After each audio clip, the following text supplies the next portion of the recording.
കോൺഗ്രസ് ചളിക്കുണ്ടിൽ വീണമെന്ന് വേറൊരു പോളിൽ പറഞ്ഞു. ഞാനൊരു ചളിക്കുണ്ടിലും വീണില്ല, ഞാനൊരിടത്തും പോയില്ല. കോൺഗ്രസ് ചളിക്കുണ്ടാണെങ്കിൽ തമിഴ്നാട്ടിൽ കോൺഗ്രസും മുസ്ലിം ലീഗും DMK അടങ്ങുന്ന മുന്നണിയിലല്ലേ CPM ഉം CPI-യും രണ്ടും 4 പാർലമെൻറ്റ് സീറ്റ് കിട്ടുന്നത് കോൺഗ്രസിൻ്റെ പിന്തുണയോടെ അല്ലേ? രാജസ്ഥാനിലൊരു സീറ്റ് കിട്ടുന്നത് കോൺഗ്രസിൻ്റെ പിന്തുണയോടുകൂടി അല്ലേ? പറ. കേരളത്തിൽ നിന്ന് ആകെ ഒരു സീറ്റാണ് കിട്ടിയത്, സ്വന്തം ശക്തി. അങ്ങനെ ഒറ്റ സീറ്റിലേക്ക് ഈ പാർട്ടിയെ കേരളത്തിൽ എത്തിച്ച ഈ ഗോവിന്ദന് നാണമില്ലേ സംസാരിക്കാൻ? ആ സ്ഥാനം രാജിവെച്ച് നോക്കണം. നിങ്ങൾ എന്തിനാണ് ഇതിൻ്റെ മേലിൽ ഞാൻ കടക്കരുവിനെ പോലെ കൂകിക്കിടക്കുന്നത്? പാർട്ടിയെ പറ്റി അറിയാവുന്ന പരിചയമുള്ള എല്ലാവരും. ഞാൻ അപേക്ഷയൊന്നും കൊടുത്തില്ലല്ലോ എന്നെ എടുക്കണമെന്ന്. ഞാൻ അപേക്ഷയൊന്നും കൊടുത്ത് കാത്തിരിക്കുകയല്ലോ. ഞാൻ സ്വതന്ത്രനാണ്. ഞാൻ LDF-ലും ഇല്ല, UDF-ലും ഇല്ല. പക്ഷേ മുഖ്യമന്ത്രി സതീശൻ്റെ നല്ല കാര്യങ്ങൾക്ക് ഞാൻ നിയമസഭയിൽ വോട്ട് ചെയ്യും. ഗോവിന്ദൻ്റെ പാർട്ടിക്ക് അവിടെ ശക്തമായ പ്രതിപക്ഷമില്ല. ബഹുമാനപ്പെട്ട മുൻ മുഖ്യമന്ത്രി പിണറായി വിജയൻ ചിലപ്പോഴേ വരുവുള്ളൂ സഭയിൽ. അദ്ദേഹത്തിന് ചില ശാരീരിക പ്രശ്നങ്ങളൊക്കെ അതെനിക്ക് മനസ്സിലാവും. പക്ഷേ അതിന് പകരം സംസാരിക്കേണ്ട ബാലഗോപാലൻ മുഖ്യമന്ത്രിയെ ശകാരിച്ച് സംസാരിച്ചത് നിങ്ങൾ കേട്ടില്ലേ നിയമസഭയ്ക്കകത്ത്? മിസ്റ്റർ ഗോവിന്ദൻ, ഇതാണോ തൊഴിലാളി വർഗ സംസ്കാരം? ഇതാണോ കർഷക സംസ്കാരം?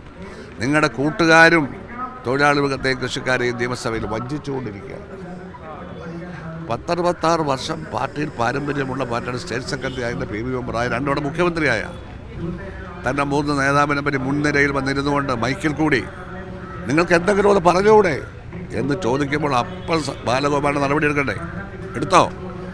അപ്പോൾ നിങ്ങൾ തൊഴിലാളി വർഗത്തിൻ്റെ ആ വർഗപരമായ ഉത്തരവാദിത്വം നിർവഹിക്കുന്നില്ല. നിങ്ങൾ വർഗത്തെ വഞ്ചിച്ചു ഗോവിന്ദൻ. എത്ര കാലം അവിടെ ഇരിക്കാൻ പറ്റും? നിങ്ങളുടെ കീഴിൽ പഞ്ചായത്തിലെ സീറ്റ് ഒരുപാട് പോയി.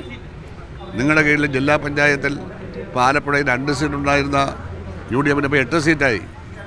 ബ്ലോക്കിൽ മഹാഭൂരിപക്ഷവും ആലപ്പുഴ UDF പിടിച്ചു. പാർലമെൻറ്റിൽ അവർ ജയിച്ചു. അസംബ്ലിയിൽ 1 സീറ്റുണ്ടായിരുന്ന UDF-ന് ഇപ്പോൾ 6 സീറ്റും. നിങ്ങൾ സെക്രട്ടറി ആയിരിക്കുമ്പോഴാണ് സംഭവിച്ചിരിക്കുന്നത്.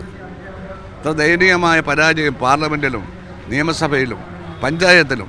ആലപ്പുഴ മുനിസിപ്പാലിറ്റി പോയി, കായംകുളം മുനിസിപ്പാലിറ്റി പോയി, ട്രിവാൻഡ്രം കോർപ്പറേഷൻ പോയി. നിങ്ങൾ സെക്രട്ടറി ആയിരുന്നപ്പോഴാണ്. നാണമില്ലെങ്കിൽ രാജിവെച്ച് പോകണം. ആ സ്ഥാനത്തൊന്ന് മാറിക്കോണം. കേരളത്തിലെ ജനം, എൻ്റെ നാട്ടിലെ ആലപ്പുഴക്കാർ നിങ്ങൾക്ക് മറുപടി പറയണമെന്ന് എന്നോട് പറഞ്ഞിരിക്കുകയാണ്. അപ്പോഴാണ് ചാനലുകാർ വന്നത്. ഞാൻ മറുപടി പറയണമെന്ന് ഇരുന്നതല്ല. അവർ പറഞ്ഞ് മറുപടി പറയണം. ഇയാൾ കാരണമാണ് ഈ പുന്നപ്രയിലൊക്കെ ദോഷം. ഒറ്റ സീറ്റിൻ്റെ ഭൂരിപക്ഷമാണ് പുന്നപ്ര വടക്ക് പഞ്ചായത്തിൽ. കഴിഞ്ഞ തവണ 5 സീറ്റിൻ്റെ ഭൂരിപക്ഷമാണ് ഞങ്ങളൊക്കെ ഉണ്ടായിരുന്നപ്പോൾ. അറിയാവോ? ഇവിടുത്തെ പല പഞ്ചായത്തും പോയി, എല്ലാ പഞ്ചായത്തും പോയി. സൗത്തിലെ പോയില്ലേ എല്ലാം. അപ്പോൾ ഗോവിന്ദനെ CPM-നെ നയിക്കാൻ CPM ഒരു കമ്മ്യൂണിസ്റ്റ് പാർട്ടിയാണെന്ന് വിശ്വസിക്കുന്നുണ്ടെങ്കിൽ അതിനുള്ള കെൽപ്പില്ല, ആശയയുടെ അറിവില്ല. അദ്ദേഹം ഒരു അധികപ്പറ്റാണ് കേരള രാഷ്ട്രീയത്തിൽ.